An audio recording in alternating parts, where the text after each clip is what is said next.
Share. What am I gonna look for? Oh, sound. I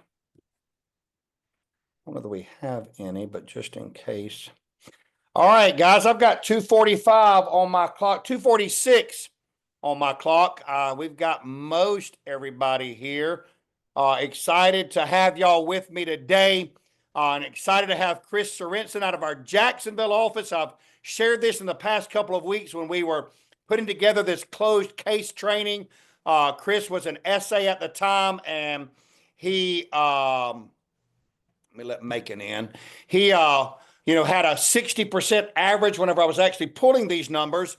And since then, he's been promoted to the GA position there in Jacksonville, doing a great job. Gabriel has nothing but good things to say about what this team is doing down in Jacksonville. So a valuable part of what we do every day. And before I turn this over to him, I just want to kind of give you a little background of why, Chris was selected. He can tell you more about himself, when he started, how long he's been here, what his background looks like. And we want to be respectful of everybody's time and try to have this bad boy knocked out in about the next 30 minutes or so. But let me share my screen real quick, and I just want to pop up here, what we have with his numbers right here. This is, these numbers. And I got to hide that. This is where his team, if you look, him as an SA, I went back to whenever I pulled his SA numbers. Now, I ran this not from whenever they were running about 60%, which I think was sometime when we put this together. We started talking about this back in January. But even today, as I shared with y'all, the goal is to have a 25% closed case ratio. And really, like if we're talking about performance, the end game is just to make sure our walk-ins to case closed is under 100. And it can be done a lot of different ways, right? If I'm Chris Sorenson and I'm looking at my team numbers, the first thing that I see right here that I need to make sure that I'm working on is DMs met. You see all this green, like his freaking conversions are at 43% as a team, setting 19% appointments, 24% presentations, 25% closed. There's that magic number, and 85 walk-ins to a case closed. And guys, that's not just one day he had a great day or 1 week. All right, somebody muted. Y'all know y'all distract me like that. Hang on. Let's get that muted. There we go. One day, this isn't just like one day. This is from January 1st of this year, basically through this past week, through yesterday, 3/13. They're averaging 85 walk-ins to one case closed. They've got 3 of the 4 metrics we look at, 5 if you count walk-ins to case closed, but 3 of the 4 metrics in green. So kudos to you, Chris, with what you're doing in leadership, in leading your team. But I want to show y'all one more thing, because as you know, from a team, somebody's putting the average up, somebody is putting the average down. I also pulled his personal. Of course, this one showed him here under the SA window right here on the right, but his personal, where he's running his route 2 days a week, as you can see, same thing, Chris, the area that you really need to make sure you're focusing on, you're crushing the conversions, the presentations, the cases closed. It's that DM met. Just think, if you move that DM met to that 30% like we're talking about, you're almost doubling that. What doubling the DMs met with a 50% conversion, a 29% presentation, a 57% closed case. These are his guys. And again, this isn't 1 week. This is what he's done this year, January 1 through 3/13. You see his name over here in the far right. This is Christopher Sorenson's personal numbers. Nobody's pulling it up. Nobody's pulling it down. This is what he's doing. And look to the right. Walk-ins to case closed, 36. 36. If this guy gets in front of a decision maker and has a chance to present, you better believe he's walking away with paperwork basically 60% of the time. So with that, Chris, I'm super excited about, having you speak to us today. I'm going to turn this over to you. Okay. Stop sharing. While I'm doing this, I'm going to make you the host so you can share your screen. give us a little bit of background about you, how long you've been here, where you came from, your journey with us. Yeah, thanks. Yeah, so my name is Chris. I've been here for about 6 months. I started in September of last year, started obviously as an agent, and I got promoted up to an SA in January, and then got promoted again, I guess, up in February. So up to the GA role now, or kind of end of February. But my prior life, my prior career, I did payroll sales. Was the biggest kind of tenure for me. So I did a lot of different things. I did clothing sales, I did payroll sales, I worked in gyms, I sold gym memberships, and all that fun stuff. And I did payroll for ADP for a long time. Then I did retirement sales. Within that, I worked at other different companies doing payroll within Paylocity and a lot of different pays. But I was tired of it. I was like tired of the whole payroll structure. I mean, payroll is, you talk about boring and talk about something that didn't really, it's effective, but I wanted something different. I was like, all right, well, what could I sell that has a direct impact? We all know somebody that's lost somebody. I lost my dad when I was 11 years old. And I know the stress that put on to my family and with my mom and brother. And, it's a lot. So I feel like we are truly helping people, and it makes it Yes. it's easier as a sell because you believe in it. You know that this is something that will actually help people. This isn't, some, I don't know, kind of fake made up thing. Like, it's going to help them.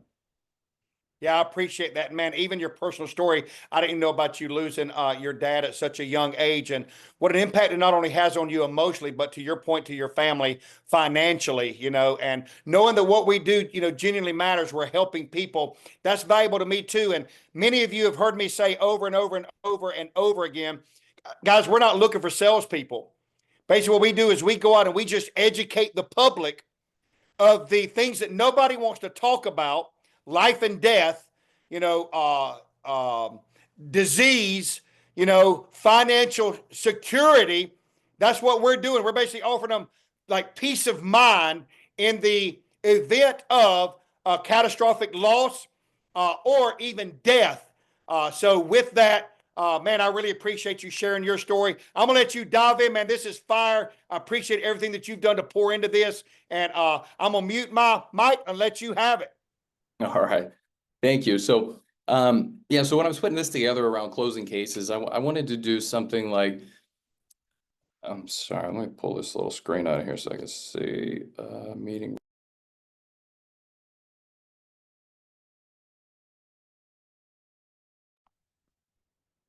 I think you muted, Chris.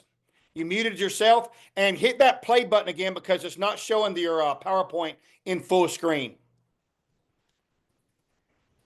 There Well, we go. there you go. Unmuted. And We're hit back. that play, and I'll tell you when it's in full screen again, All right. because I know you had hit it earlier. Let's see. Is that resuming up? No, it's still sitting there kind of like. I love technology. It's one of my favorites. Me and you. My Bear with mouse. us, guys. Let's see. Okay. So you guys don't see any of that? I see it, but it's not showing it full screen. It's kind of, I can see your panel down the left side of the next slide, next slide, next slide.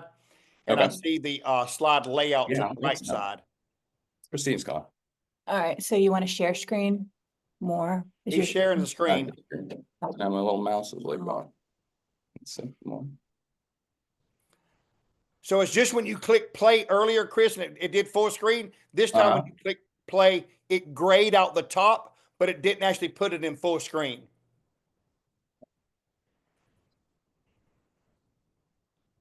Touchscreen? Exit. All right, and then hit play. Hit this first. All right, the play's back up. Can you hit play again now? Hold on a minute. When we hit share, we want to share desktop. Hold on a minute. Oh, okay. And then hit share. And then now play. Yeah. That work better? Is it full now? Yes. No. Nope. Well, it went for a second and went back. Oh, it's trying. It's good on our side. We can see it here. No, it's not. Look up there.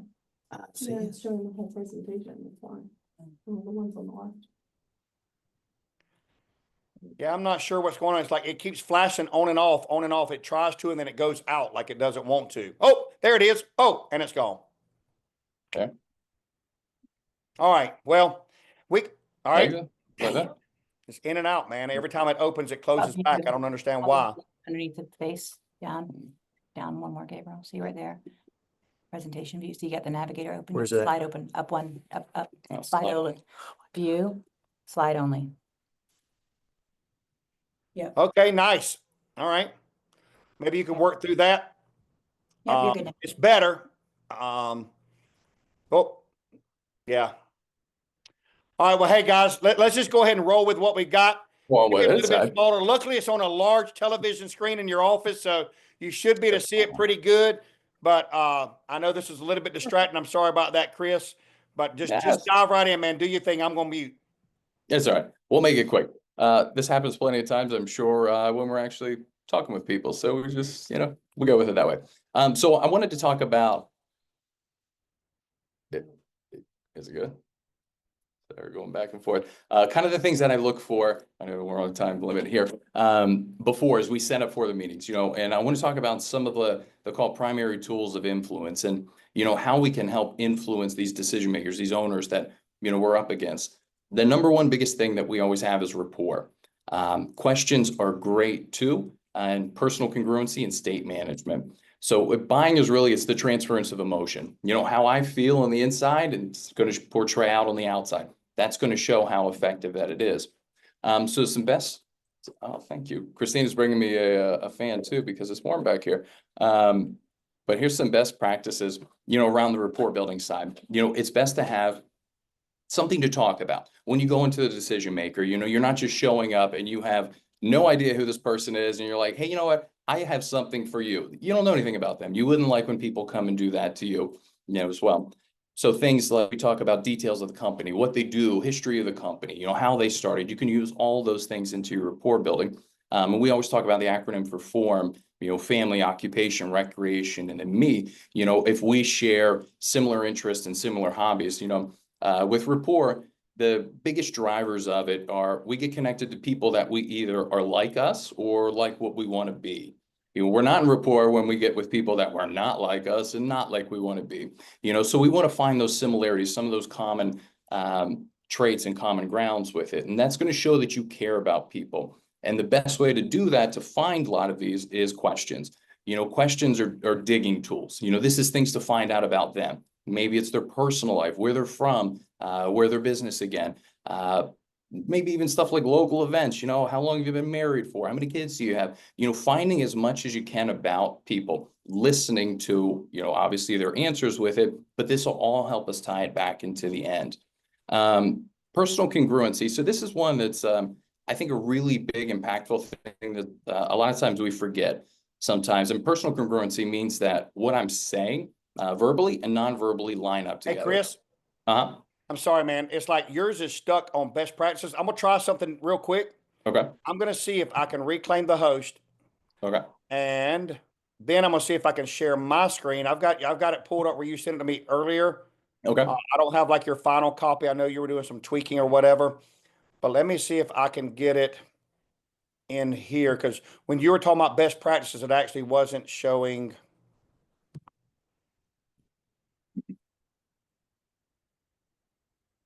All right.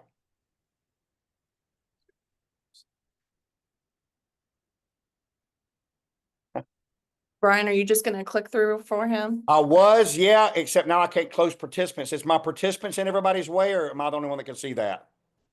You're the only one that can see that. Okay, well, I can't see much of this, but I'll try to click through it for you, Chris. Let's try it again. This is I now have your best practices. You were talking about rapport building.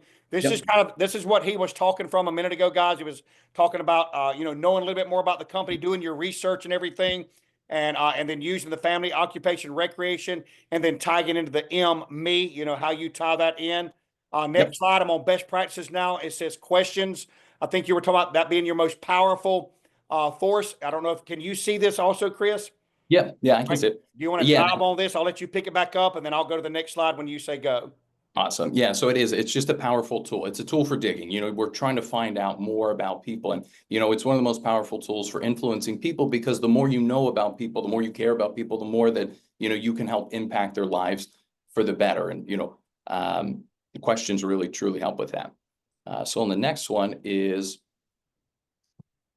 on that congruency side of it. So like I was saying, you know, your verbal and nonverbal communications match up. So when I'm sitting in front of the DM, and we're going through this stuff, what I'm saying, I believe it, you know, it comes from, you know, I'm certain about what we sell. I'm certain about when I sit across from them and say, hey, look, if you don't have anything in life insurance, you need it, because, you know, I don't know if you're going to get sick in life, but I know you're going to die. You know, that probability is 1 in 1. You know, this will absolutely impact your life. It's going to impact your family's life, and it's going to impact the people you care about.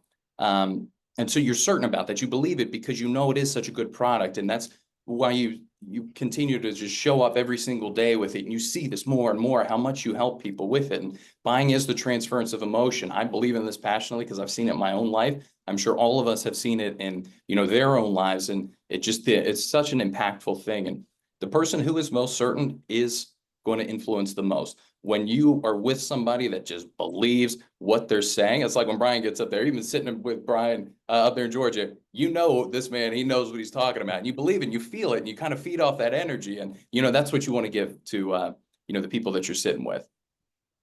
So the next one is state management. So I think this is one of the hardest parts about this job is state management. It's disciplining your disappointments. We're all going to get disappointed. We're all going to get told no. We're all going to be excited. You show up there and the person like, yeah, he ain't here. Or no, he don't want anything to do with you. Or my employees, they don't want it, and all this different things. So all this negativity, it starts to, you know, impact you. And, you know, you have to find ways to turn that rejection around, and you want to use it to empower you. You know, I think it was last week when Bruce was talking about, you know, he gets back in the car and they heard a no, and he's like, you know, doing his thing. He's like, you know, woo, let's go, baby, or whatever. He gets all jacked up and excited for it. And I love that about that, because you got to take the negative problems that happen, and you got to turn them into a positive, because it will happen. So disciplining those disappointments, and, you know, the state that you're currently in is totally going to impact your behavior and your performance, because if you're in a just kind of mopey, dull state, they're going to feed off that. They're going to associate you, Liberty National, your product, with that state. You want them to think of like, man, this guy's fun. This guy, I love sitting with this person. You know, I know this person has the best interest at heart. And that's such a huge driver within the state side of it. All right, so these are some of the presentation slides. So I picked these out as we're going through, you know, we've all seen the presentations, and these are some of the things that I really like to kind of harp on. When it comes through the benefit fact sheet, I know Bruce did an awesome training last week with it on the benefit fact sheet, but right along there within the group life insurance side of it, that's such a good question to ask if they have it, because 9 times out of 10, if they're offering these group life policies, they're blanket policies. You know, maybe it's $25,000 per an employee. That's a great way to explain our product while not necessarily bashing the competition, but just seeing from a different lens with it. Hey, you know, that's great that you guys offer life insurance. That's awesome for the employees. One thing that I want to bring to your attention that you probably know is that when the employee leaves, what happens to that money? It stays there. It doesn't go with them. And then it just becomes a good tool for saying, oh, maybe I didn't think about that. And then let's transition that later into my pitch that we're going through about how we can take, you know, the funds, everything with us wherever we go. So on the next one, yeah, decision maker benefits, but we can skip through that. Just, you know, ensuring that the right people are there, asking around the health insurance side of it, if they have it, if they've looked at it, the cost. So when we get to this slide, what we do, I think this is a really impactful slide. And I circled around the at no cost. That's the most important thing that I believe is on this slide, at no cost, reiterating that to them. You know, in simple terms, what we do is that we help employers at no cost, you know, affecting your tonality side of it, at no cost to you. We're going to help attract and retain your employees with much needed benefits. We help the employees protect who they care about most, their families. And in doing so, everybody's going to win. They're going to save in taxes. They're going to get protected, and you're going to save some money in taxes, Mr. Business Owner. Again, I've said at no cost, I mean, probably 7 different times within my presentation, but that's such a big driver for it.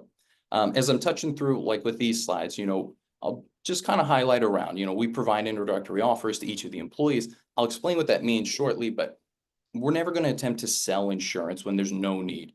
I kind of harp around that is Aflac reps come in, Colonial reps, they come in, and they might just sell either blanket policies or stuff that individuals don't necessarily need. They get a bad rap.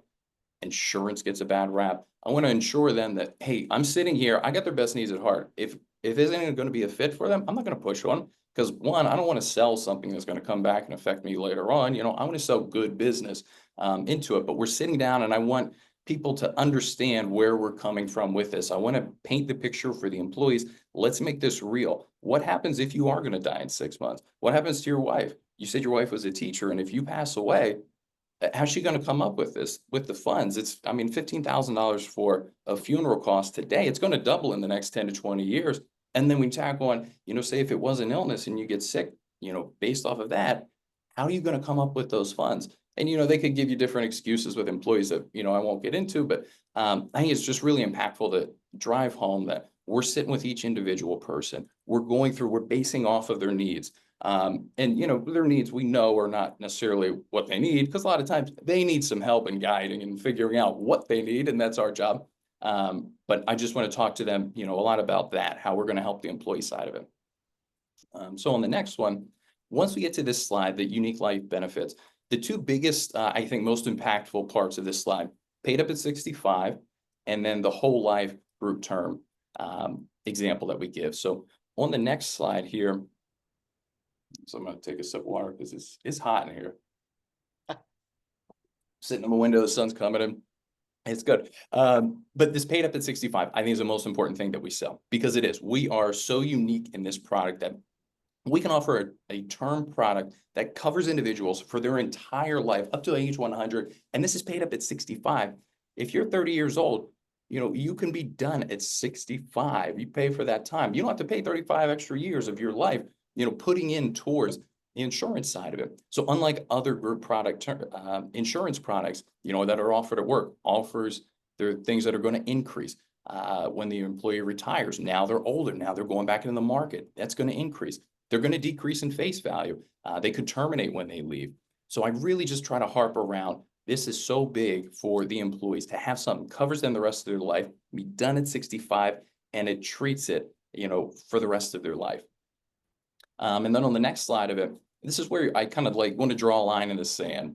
So this is like how I differentiate us from competitors, Aflac, you know, whoever.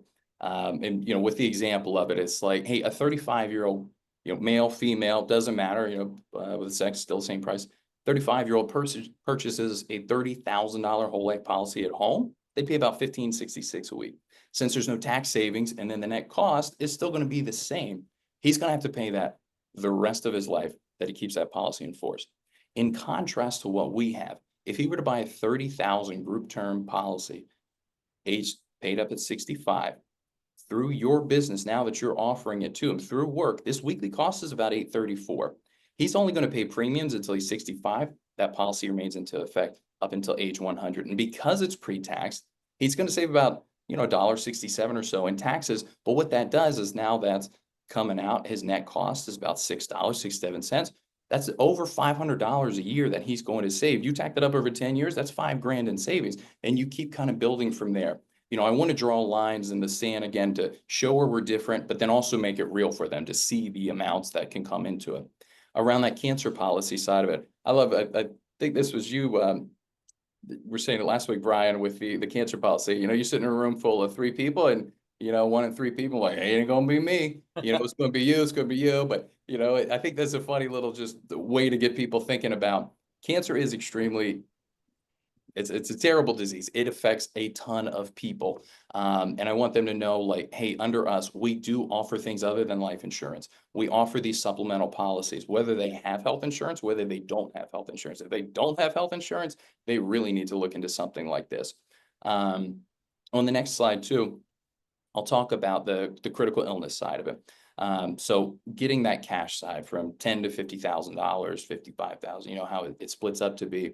And I talk about, you know, a 35-year-old, I mean, pays 68 cents a week to get a $10,000 check, $10,000 cash check that goes into that. A lot of people think that insurance comes in, it's going to be way over the top, crazy expensive. I was just sitting with a guy literally right before this call where I was setting him up with a life insurance policy. And he was saying, I'm surprised that it's so like cheap. And I was thinking, well, thank God you're so young, because it is really cheap. But still, it is a very inexpensive product that we offer and that we sell to people, and that just really helps protect them. All right, and so then how it works, as we go through this slide, this is where I really kind of want to make it real. I want to paint the picture for them. I think if we go to the next slide, I'll go into a little bit of detail there, but yeah, so we're painting the picture, what the enrollment looks like, what can they expect? I want to try to remove any sort of hurdles that they're going to come across, because I know going into this, they're going to be thinking of, how's this going to impact my business? How's this going to impact my employees? If I got 40 guys and I got to go chase all these guys around to go sit with you for a day, I'm trying to simplify that process. Hey, I know you guys are extremely busy. Your guys are out in the field. I'll be there at 6 o'clock in the morning on a Monday. You tell me how many people that are going to be there and how many people I can see. I'll bring that many computers. We'll have your guys in and out 10, 15 minutes per person. I can see 4 people in an hour and I bring 4 other people, we're seeing 16. So we're banging it out. We're getting all your people in and out as effectively as possible. And here's what to expect, coming up before, as we're setting up the enrollment side of it, and I'll go through that. I just want to really paint it in their mind like, okay, this is not going to be a hard process. I'm not going to have to do a lot because they're going to handle that. They're going to come in, they're going to take care of all of it. They're going to sit with the people and they handle that. They're going to send me out a deduction letter and I just got to key it in. And all I got to do is remit and then press submit. And that's it. So I want to just make it easy for them, and talk about things like, hey, Mr. Business Owner, this is going to increase morale. It's going to lower taxes. It's going to give your employees peace of mind. It's going to give you a peace of mind. And it doesn't cost you a dime. So is there any reason that you wouldn't want to do this? You can ask certain little test closes and stuff throughout it, but that's such a good barometer. And on the next slide, this comes into the closing statement and the objections. I know all of us know this by now, but it's all we ask for you is for the employees that want to protect their families, that you allow them to do so through payroll deduction. That way your employees can save valuable tax dollars. I got some time Tuesday morning, Wednesday afternoon. When they give you objections to this, at this time, when I'm going through this, I'm pulling up the 125 paperwork. You go out to the enrollment sheet and you start writing it in. I'm assuming that it's done because in my mind, it's done. There's no reason they don't want to do this. This is the best offering that they have. It doesn't cost them a dime. They're going to protect all their employees and they're going to protect their families with it. So I'm thinking, hey, this is a done deal. Does that always happen? Obviously not. But, I'm going in with that mindset. I'm pulling out this 125 and start setting it in. Okay, I got Tuesday, Wednesday afternoon. That work for you? Okay, that's the 17th. All right, let's do this. All right, what time? If they start to give objections, feel, felt, found, I think it's just such a good technique that we don't use as much probably as we should. Because sometimes it just feels a little cliche. Hey, I understand how you feel, but we have felt and blah, blah, blah, going through this and what we found with that. But I do think it's such a good thing if you're thinking of, how am I going to overcome this objection? This guy says, well, maybe my employees don't want to do this, or I want to poll my employees. Great. I totally understand how you feel. And what we found is that coming in, I can bring breakfast one morning and we're talking through to the employees. I'll bring them breakfast. I'll do a group presentation. I'll show them the benefits, kind of dangle the carrot a little bit with them and go from there with it. Again, I want to make it easy for them. I don't want them explaining to the employees what we do, what we're an expert at. I don't want them to say, hey, life insurance and blah, blah, blah, because they don't know anything about that. Comparative to like, I don't know anything about being nuclear scientist or something, I don't know anything about that. So I want to be that point of contact with it. They give me that objection. Hey, look, let me come back. Let me talk to your employees. We'll set up a time. I'll bring them something, and if it's a fit, great. We'll sign up for it. If it isn't, okay, we'll move on. I'm gonna ask you for referrals, but we can move on from that way. And that brings me to my last slide around the referral side of it. I love the new client sheet too. This is on the enrollment part of it. When you finish out the enrollment and asking for referrals, but this is such a good time to ask for referrals in this sale. You've put them in a good mood. You're having fun with them. You're joking around with them. They're feeling good. And I want them to transfer that and say, hey, look, give me some referrals. Even if you don't buy, give me somebody. I know people, and I found the stat that it was 1 referral is worth 15 cold calls. If we can have 1 referral that's equivalent to 15 walk-ins, that's going to be somewhere where I'm going to get in front of that decision maker. I'm going to convert that, and then I'm going to set an appointment or I'm going to meet and present to them there. I'm going to take that all day because it gets hard sometimes. You're banging your head against the wall. Referrals absolutely shortcut that process, and it's such a good thing to do. So asking referrals on every single sale. Again, even when they don't. And then just following up with that next steps. All right, here, let's get you signed off on here, make it easy for them. And then, you know, as you go through and then come back for the enrollment. So I think we're right at the time. I'm going to take a sip of water because my mouth's real dry. Man, thank you so much for that. There was so much good stuff in that, guys. I hope y'all were taking notes. I know I was looking around, a lot of heads down writing and everything else. The thing about, you know, that benefit fact sheet, you know, in the very beginning, and I love the fact that you talked about the congruency and the state of mind. You know, they're buying you. We're not Absolutely. selling anything, but they're buying you. And how well you connect. You've heard us talk about it all the time. Rapport building is 40% of your success. So if Yeah. you can tie into them, and exactly what Chris said, let them see you're there to help. You're not there to sell. You're not there as a job, even though it is your job, but you're genuinely there to help their employees and help the bottom line of their business. Where when you walk away, it's not a win, it's a win. Win for the employee, win for the business, win, win, win. We all win. So, Chris, thank you again so much. Next week, Tamara's going to be tearing it up as well. So, besides that, have a great rest of your Friday, a great weekend, and we'll catch y'all next week. Awesome. Thank you.